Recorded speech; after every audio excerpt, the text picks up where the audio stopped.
এই মুহূর্তে বাংলাদেশ উত্তাল। ওসমান হাদির মৃত্যু নিয়ে একেবারে জ্বলছে বলা যায় বাংলাদেশ। এর মধ্যে ভারতীয় দূতাবাসে দুবার হামলা করার চেষ্টা করা হয়েছিল।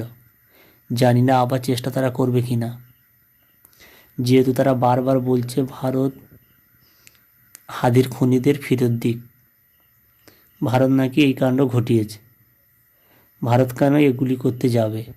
সেই পরিস্থিতি তো তারা বানিয়েছে। থানা সমেত পুলিশকে পুড়িয়ে দেওয়া বা আওয়ামী লীগ কর্মীদের নৃশংসভাবে পুড়িয়ে মারা।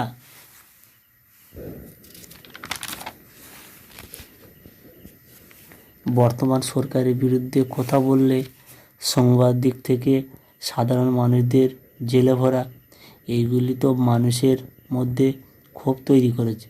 হ্যাঁ, ছাত্র আন্দোলনে আগস্টে যেভাবে তারা নিহত হয়, হাসিনা সরকার যতই অস্বীকার করুক পুলিশ অত গুলি চালায়নি, কিন্তু কিছু ভিডিওতে দেখা গেছে পুলিশের পোশাক পরে গুলি চালাতে। পুলিশ সেজে যদি অন্য কেউ গুলি করে, সেটি তো সরকারের নিরাপত্তা ব্যর্থতা বা গোয়েন্দা ফেলিয়ার।